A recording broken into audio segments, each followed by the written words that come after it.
Hey everyone, welcome to the Entrepreneur Podcast. I have a really awesome guest with me today. He's a comedian, self-employed YouTube legend that is known for his viral pranks and clever jokes. He is currently doing stand-up comedy shows in Louisville, Kentucky. Some of you might know him as by his YouTube channel, Mabe in America. So thank you so much, Tom, for coming out here. I really appreciate it. Thanks for having me, Zach. I appreciate you having me on. So am I like the first official podcast now? Yeah, you're the first one. That's awesome. Started off awesome. Yeah. Swinging. And just prank, not plank. I'm sorry.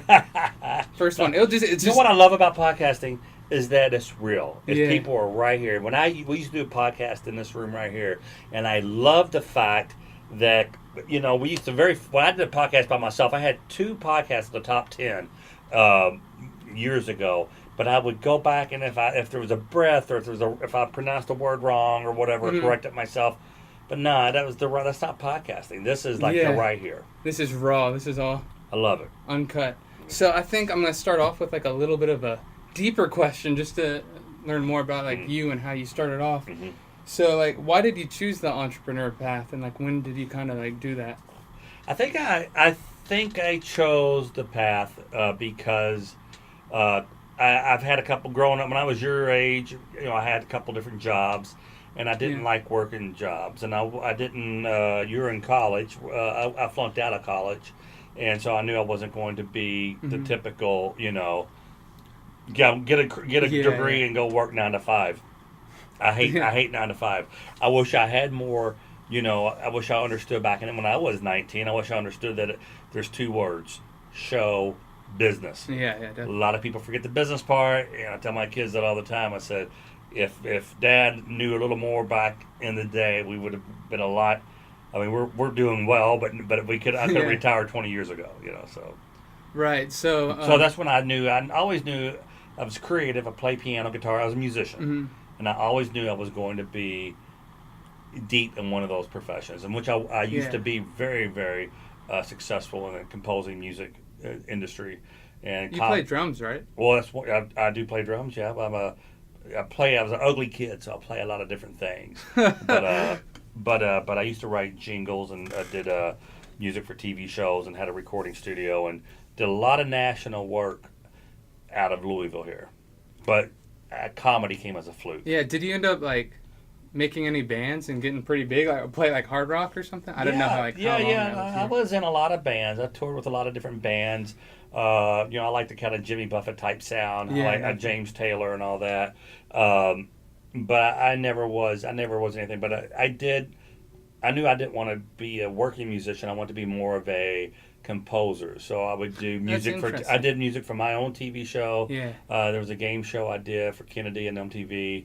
I did the music for called Friend or Foe, and just did a lot of different things like that, a lot of jingles and stuff. So and then the comedy came as a fluke. Yeah, how did you go from composer to stand up? I had a job at an advertising agency, being kind of a creative guy, and running their recording studio for voiceovers and such, and I always thought I would be a big time creative director, and I was really, really good at that, but I never could work for anybody. So I told my wife, I said, I'm going to work for myself. I'm going to write songs and do jingles out of the house.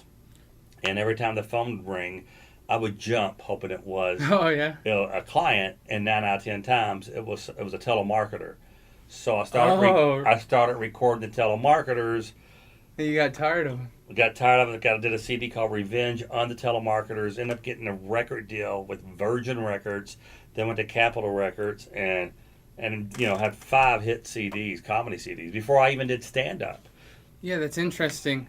That you thought it was going to go one way, but then something else happened. You tried it, and it just went in a completely opposite direction than you thought it would. I'm totally. That's pretty dang on interesting. I'm totally keeping the arms open for to the universe, like what's next. Definitely. And because I've had so many different things, I produce videos for some big clients and such like that, and I'm about ready to hop into a couple other projects.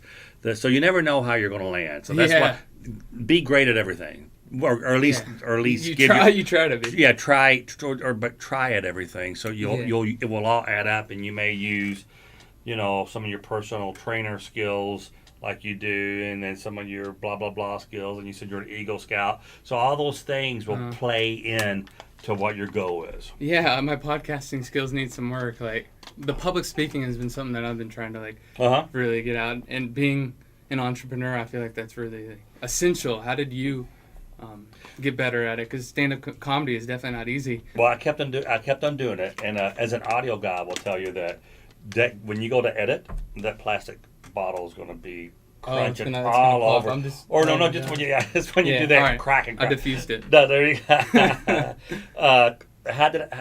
Repeat the question? I got ADD really bad. Let me try to rephrase it. Oh yeah, how did you get better at public speaking? Because I know through stand-up, that's pretty terrifying. Because if you say a joke and people don't laugh, you kind of just stand there and you take it. You can't practice at home with stand-up. You got to practice in front of a crowd. And I tell new comics, I said, don't judge. If you bomb, learn to laugh at yourself, because you have to bomb. Mm-hmm. You don't learn from doing things right. You learn from mistakes. And if I get a joke that works, I keep the joke. And I used to, when I first did stand-up, I thought I had to write a new act every time I went up. No, it's called an act for a reason. You polish that act. Mm-hmm. And I'm doing jokes that I did 20 years ago. So it's, I get my 45 minutes down, and now before I get on stage, I go through a note on my iPhone. I got my notes, whatever, and I just got open up with this joke, talk about their local weatherman, or so it's an act.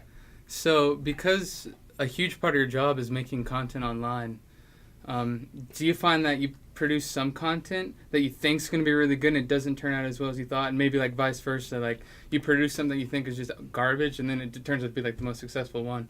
I had a couple calls on one of my CDs that I didn't even want to put them on the CD, and I used to do content. I used to create at least one video a week, and one time I didn't have time, or I was traveling, and I found one of these old calls, and I said, I know this call sucks, but I'm going to put it on. I'm going to put some subtitles to it and put it on YouTube and see. It went mega viral. I'm like, wow. It really, really was just a simple call, like answer all. Every time a telemarketer calls, I would answer it, 911, what is your emergency? Like I was a 911 operator, and then I accused them of trying to prank call. It's really, a lot of people loved it. I didn't. So that was that ended up making the next CD. But yeah, I always, especially on YouTube as well. Video. I did a video yesterday. I'm getting more love for than anything I've done in a long time, and we didn't know that it was going to get that much love. I'm kind of blocked in. I'm kind of stuck in algorithm jail. So I'm not the whole getting, YouTube thing. Yeah, we're calling that the adpocalypse. Yeah. But yeah, to answer your question, that's why now I shoot something for myself or someone else every day. I shoot or edit and do something in social media every day. That's what I mean. That's how I bought this building you're in right now. That's crazy. I own it because of at the time YouTube alone. So, you mentioned something like you were in college when you were in your 20s. What key steps did you take to get to where you are today that you think affected to ultimately where you got to? I was always moving forward. There's some people. I work with some people who just fall forward. No matter what they do, they fall forward, and they're always going to come out ahead. Like you go to an ad agency, and the dude that was answering the phones, and then you go back 2 months later, he's the creative director. I never fell forward. I just I couldn't wish for it. I had to work for it, and I just kept on. Failing wasn't an option, so I just kept on moving. I went from this to that to that to that, and things in motion stay in motion, and that's how I kind of just landed something. But I've landed throughout my life just from trying, giving it my all. I've landed about 12 times now, different aspects of my career. Now I only knew 2 of them: the stand-up and the comedy side, and more of the music and. What other things did you do? What other businesses did you do? I was a surgeon. I did that as a hobby. I was just doing some back surgeries on people. I wouldn't think. I wouldn't think surgeon's a hobby. I feel like that's a career. When you're a surgeon, you're stuck as that's what you're doing, right? Yeah, I would. I've never been a surgeon. I would joke about that. Oh, Yeah. really? Oh yeah.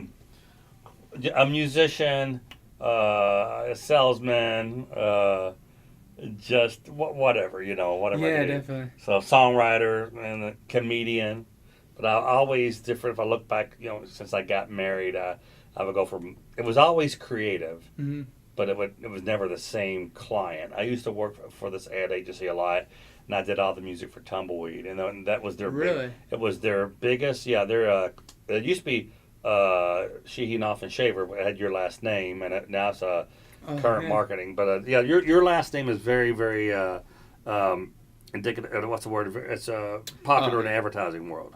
So That's interesting. On the way here, I saw on the back of a truck, Sheehy something something. I'm like, I feel like I might know them, but I never know like the other Sheehys. yeah, there's a but so Chardon, She, He. So anyway, they had. I learned this is the biggest thing, the biggest takeaway from anyone listening to this podcast right now. The biggest takeaway that I could give, and I learned this from Rick Chardon, is when their biggest and only client was one restaurant, Really? and that restaurant decided to leave current marketing to from it used to be Chardon Atchison, but anyway, to leave and go to Creative Alliance. Hmm. And Creative Alliance had a good billion clients, and current marketing had one client. Just one huge one. One here at the time it was Yeah, huge. yeah. Now I don't know what Tumbleweed is doing anymore, but So did you make the like commercial Tumbleweed? music? Like, Yeah, have yeah. I probably heard this. And I didn't even know it was you. If you listen to WHAS radio, that's how I go back in time. I hear Cunningham, overhead door. Call the Oh my plumber God. whose name is his number. The Tom Drexler jingle. I did a ton of jingles, and any given day I could find 10 to 20 jingles on the radio Yeah. that I did. And anywho, that's when I learned to don't live or die by one revenue stream. Hmm. If you're if you're a personal trainer, sell some kind of nutritional thing too on the side, Yeah. or something. Just don't live by one, because it's like right now it seems like when YouTube is slowing down, I'm making a lot of money of that. iTunes is rocking, Uh-huh. and then when iTunes slowing down, all of a sudden they're playing the heck out of me on XM radio. So it's just always, I don't. Many things I don't make a lot of money from, but they add up. Yeah, it sounds like you have to really not just put all your eggs in one basket. That's just super risky to do. So you have all this other stuff going for Yeah, you. if you shovel snow for a living Yeah. in Kentucky, you better in the summertime you better be cutting grass. Exactly. You gotta have, and then when there's no grass cutting or just do mailbox makeovers or something, and you gotta just diversify, and can't live or die by one driveway to shovel snow from. You gotta have many different driveways out there. Yeah. So, was it weird when you were first starting to put things on YouTube? Because I don't know, I think you got on YouTube right when it was just starting to get popular. The pranks were like the biggest thing. Was it weird putting your whole life on YouTube?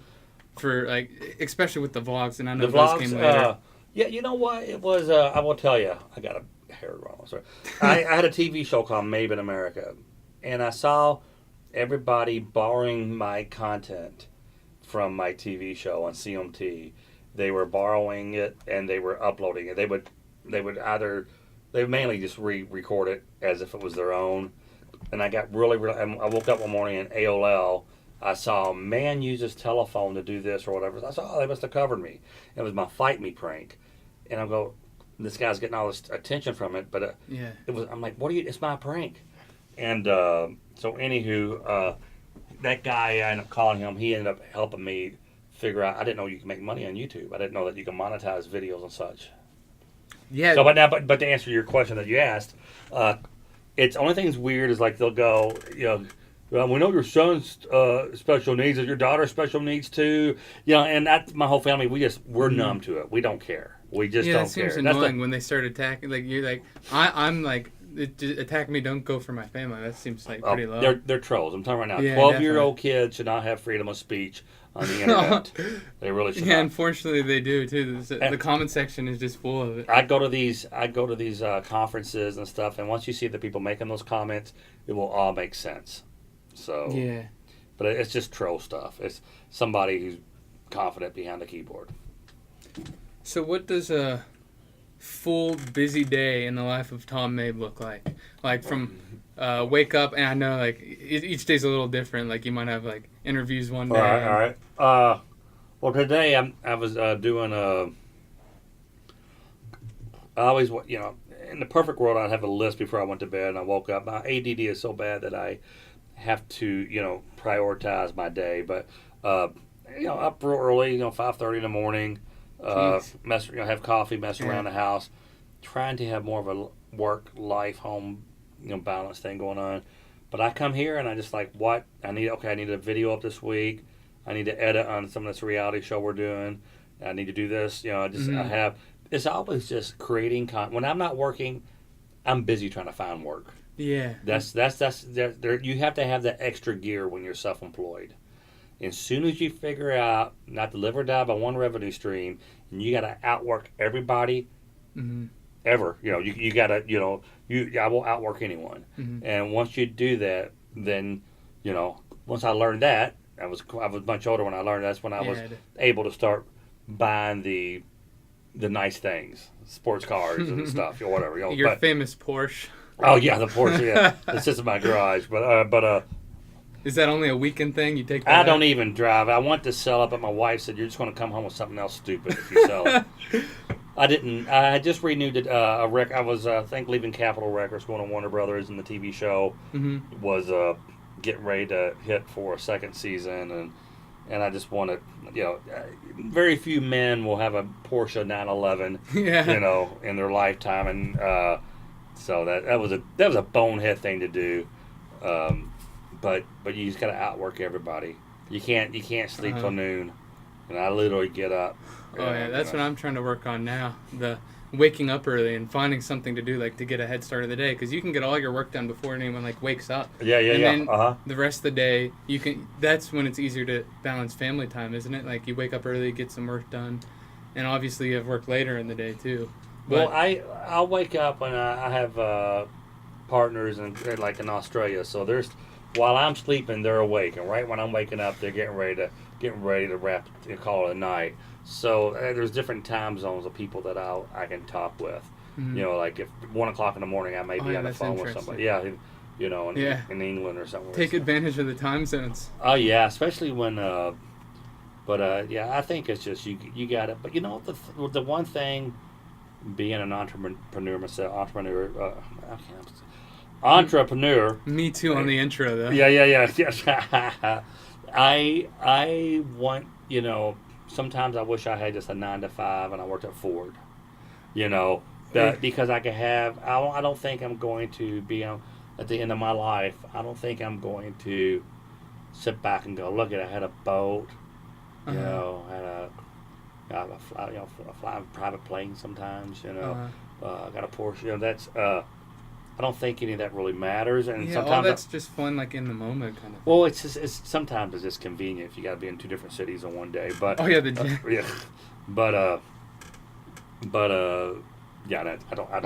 have a jet. I just get fortunate to use them.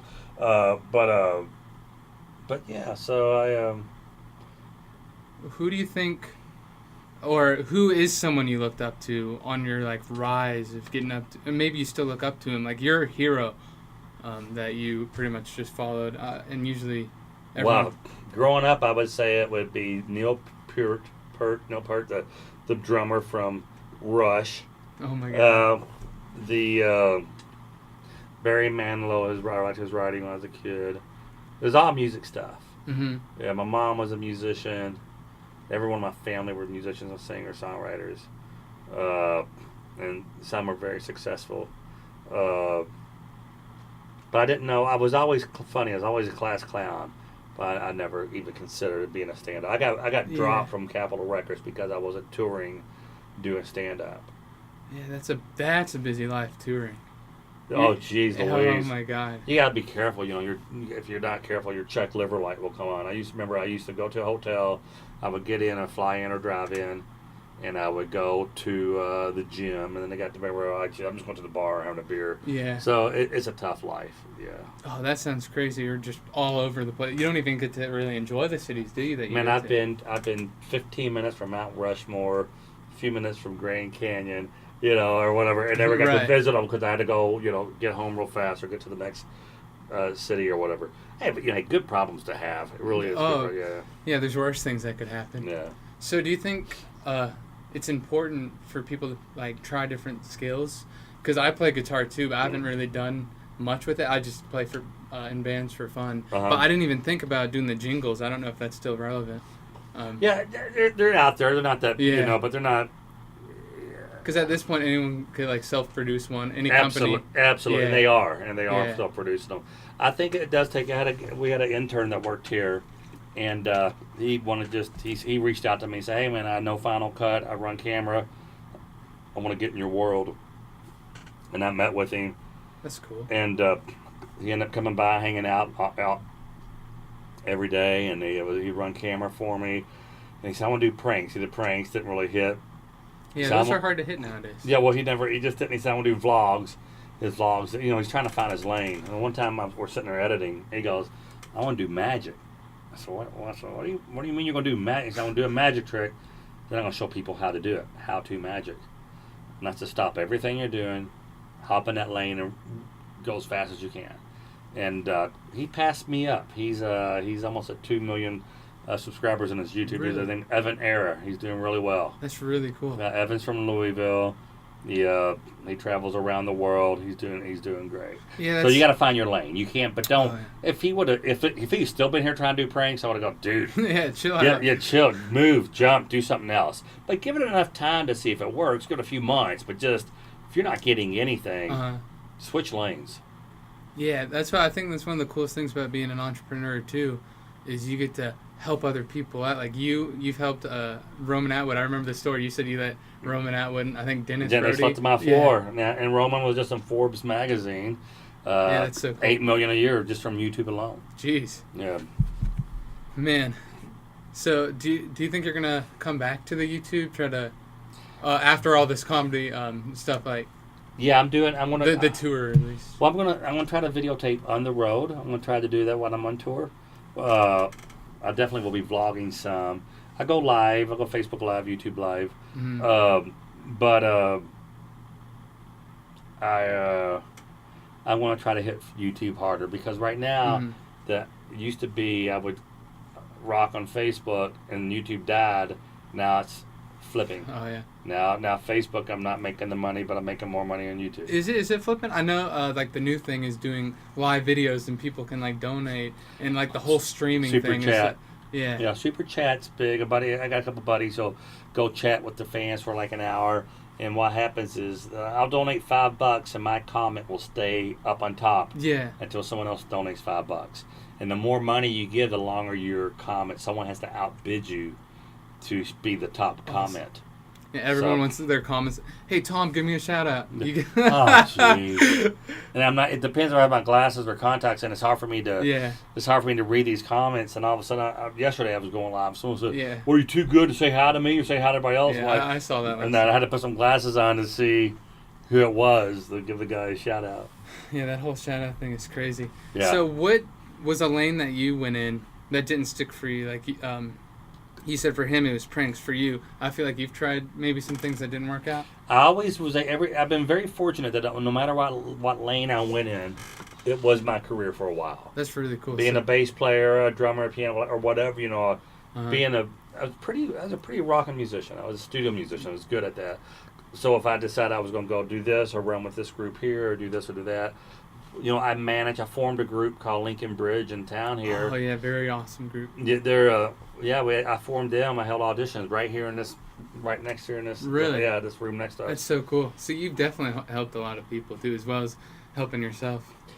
There's a lot of famous people that Kelsey Ballerini was one I kind of discovered before she made it big, and did a lot of filming with her when she was 16. I wonder who she was. And now she's the first female country artist to have all 4 of her singles go #1. Jeez. Yeah.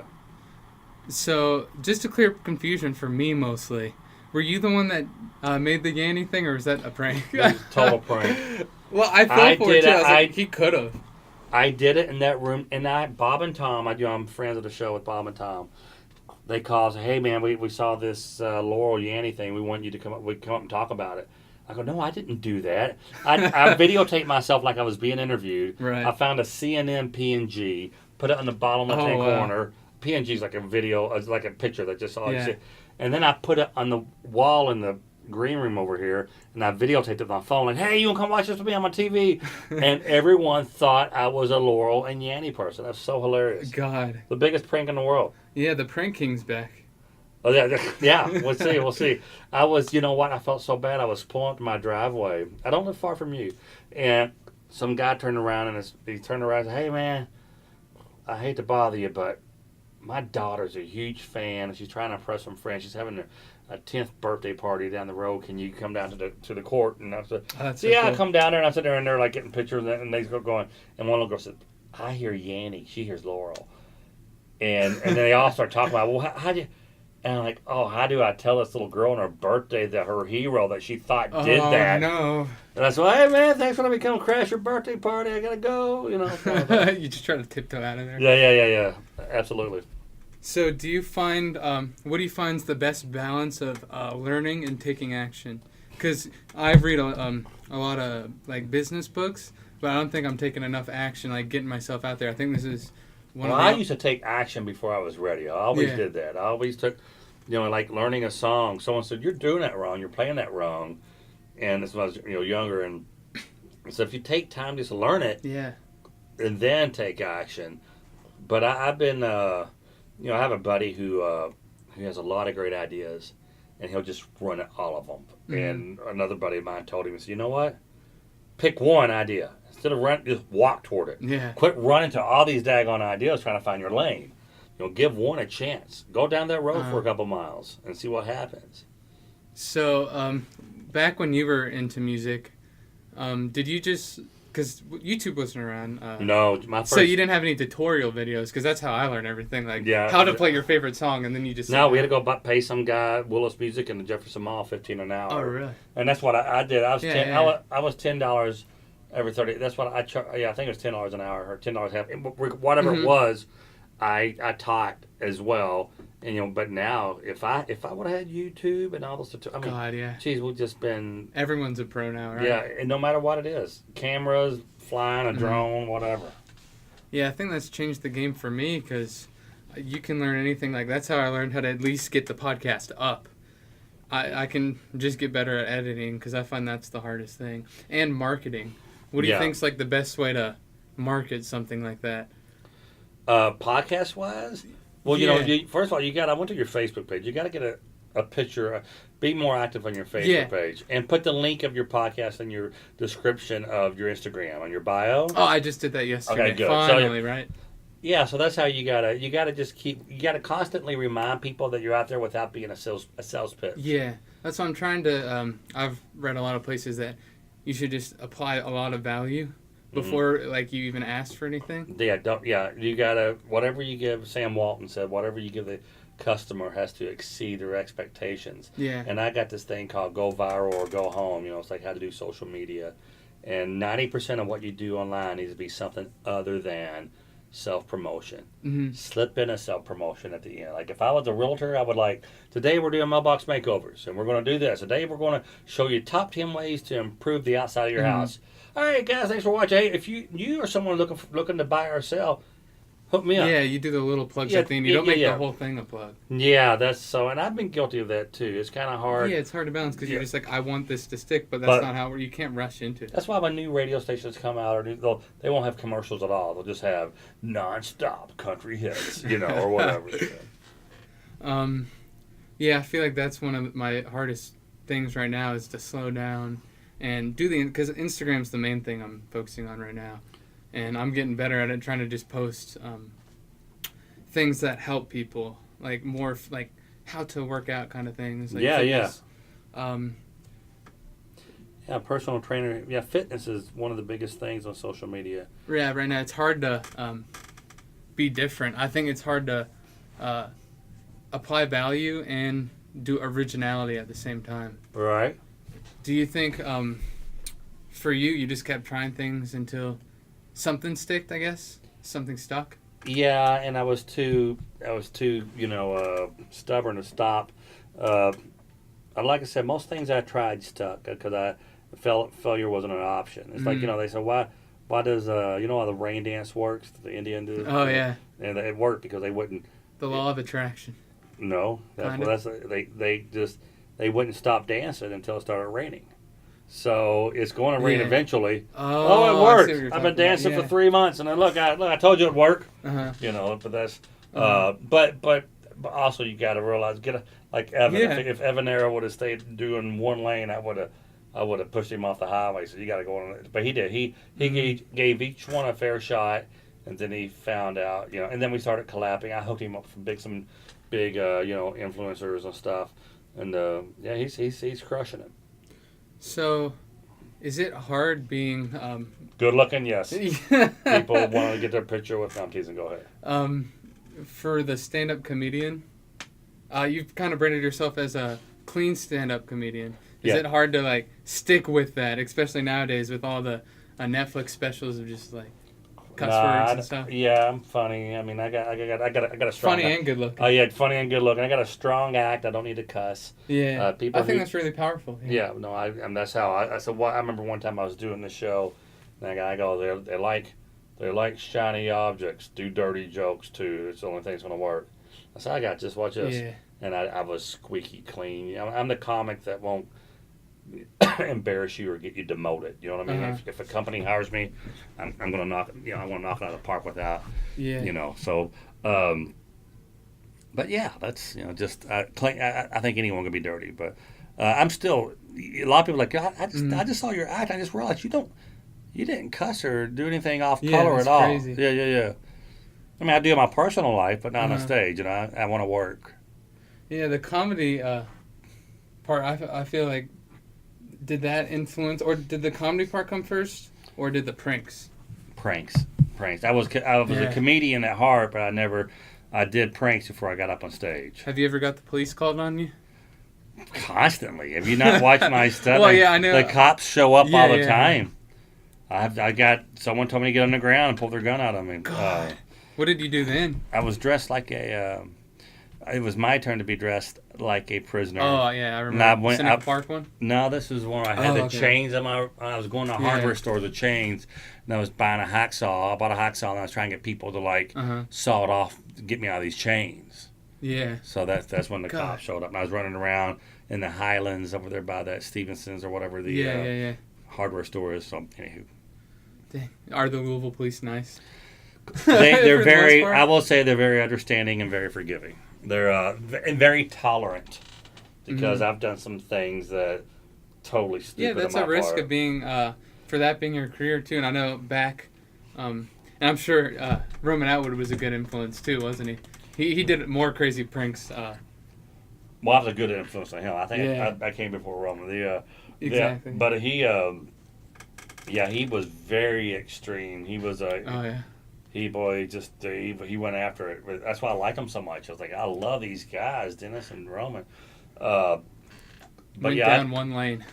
Yeah, Well, he was doing sketch first, Sketch Empire, and then he started doing the pranks. And they didn't even have a microphone. They were recording on a phone, an old iPhone.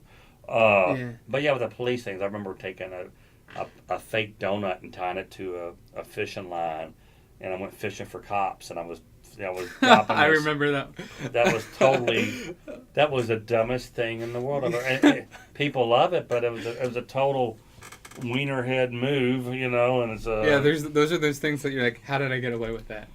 Well, they're fans. They knew me, so I got lucky. That's so funny. So, and I hire a lot of cops. People like, aren't you afraid of getting killed? Sometimes I have off-duty cops, in uniform. Oh, when nearby. In the hood pranks? No, I should. Yeah, that was Roman Atwood style, right? In the hood pranks? No, well, I started the In the Hood. Really? Were you because I know you started a lot of the... Yeah, the In the Hood came when Jackville came up from Los Angeles we were all up in Columbus, then we went to Cincinnati to shoot videos, and Jack had the pooter. And I said, y'all need to do that. I said, y'all need to go to like the hood, the pooter in the hood. Best reactions, right? The African American folks have the best reactions, and it's so animated. You know, not only are they better in sports, they're better just at being animated. So. Yeah, definitely. So, what do you think? Because everyone wants to like start a social media now, self-brand. What do you think is the consistency, the good consistency to keep up with Instagram and like the new algorithm? Well, I use Postcron. Yeah, I mean, if you like, I just started posting every day again on YouTube, something, and all of a sudden I've seen my earnings jumping. So yeah, I've heard like posting 5 or 6 times a day. Is that? Well, it's That's almost crazy. impossible. Yeah. It's almost impossible when you're creating original content. Yeah, good content. But I've been repackaging a lot of my stuff and doing like a compilation. You know. So. Oh, those are good. Yeah. Yeah. So that's what I've been doing. What's the next target? Your next prank target? Or you don't have to tell me all of it, but like, I feel like you have some plans, right? Yeah, I really, this thing we did yesterday, I probably do more of that. The say what is like when I have an earbud on and people it's kind of like the Impractical Jokers. Yeah, the candid camera kind of stuff. Yeah, but from a women's point of view, you know. Oh yeah, I saw that on Facebook. Yeah, it's like I have an earbud in and these girls are see through my Wi-Fi glasses. They'll see what I'm seeing. Tell you what to do. Yeah, go ask that guy to do this or do that. So yeah. God, so I feel like the hardest part for most entrepreneurs is they work so much. How do you balance the family and the work? And you said you're getting better at it with waking up and getting the family time. I feel like that's always a juggle for people. Yeah, man. You really have to. And I don't do this enough, but you got to shut down. The more you stop for fuel, the further you'll go. Yeah. But I always feel like, if I stop for fuel, I won't have any gas money. So I got to keep on going. It's just the way I'm wired. Yeah, you don't want to stop because you get that momentum. You just like, work, I'm doing well, let's keep going. Well, the thing is, get things that make money while you're not working. You know, like I'll wake up and see iTunes or AdSense or something.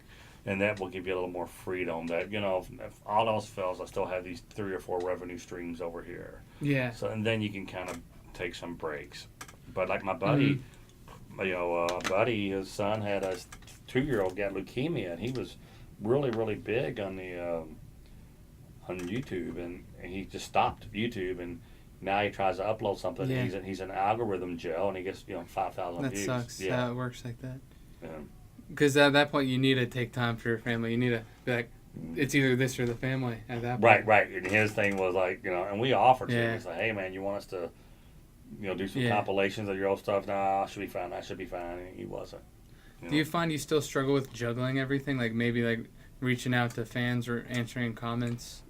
Yeah. Because I feel like that may be something you do at the end of the day. Like you're getting in bed, you just answer all the... Hey Tom, shout me out stuff, kind of. Yeah, sometimes, and sometimes it's not that at all. Sometimes try to reach out on fans, and fans, if you read the comments, they turn on you really fast. You're the king. You're the OG. You suck, old man. Quit down. What are you doing? You're embarrassing yourself. So I always say there's only like 4 or 5 things in my life I'm worried about, and what that troll is thinking is not one. Yeah. And I think, especially nowadays, when you're coming up, you need to be careful like what you say, because you can lose your career. And you were talking about that, yeah. Yeah, Roseanne Barr. I mean, it's really... Being an entrepreneur. You can't... What you tweet, I tell bands that I manage and stuff, I said, what you do off stage is just as important as what you do on stage. And that will... Yeah, you don't want your hard work to be all ruined for one just stupid tweet when you were drunk. Yeah. Face boozing. Is that what it's called? Well, that's what my friend calls it. Oh geez, what? This is Brad Lanning. He's a great comedian. Comedian. He opens for me every once in a while. So I think we'll wrap this up with one last hard-hitting question, because I know you have a lot going on. What's the craziest business idea that you can think of? Like drum drawers. Tell me about that one. Well, I was a marching band guy, and drum drawers were these just like I was drumline and stuff, and drum drawers were these really comfortable pants, like chef pants, or they weren't really sweatpants, but they were like karate gi pants, you know. And they had a pocket down, 2 pockets on the side, and the pockets are really, really, really deep. It's where you keep your drumsticks. So when you're playing, if you drop a drumstick while you're out marching, you just pull. You have a little holster, yeah. Yeah, little drum drawers, yeah. So you have to market straight to the drummers. You get Facebook marketing ads going. Well, this is before Facebook, and this is back, everybody, guy named Remo Packer. Bring back the drum pants, the drum drawer. Drum drawers, yeah. I'm sure they have. Well, I've had a lot of people. But you're so. I'll know within like how goofy something is in a couple days. And if I don't stick with it that long, Exactly, yeah. I've never not stuck with something and then later on someone else does it big. But I tried a lot of on-location recording, all kinds of stuff, Yeah. Well, thank you so much for taking time out of your day. No, man, day. thanks for coming by the comedy compound here. Oh, it's really cool. Well, you've been awesome to talk to. I've learned a lot. I think everyone else learned a lot, too. So I really appreciate you. Yeah, man, that's cool. I like what you're doing. Yeah. Let me know if I can help you set up some more interviews. If you want to interview any other people locally, I know there's a couple weathermen. Oh, that's really cool. Yeah, well, I'll keep grinding on it. Thank you so much. Thanks, buddy.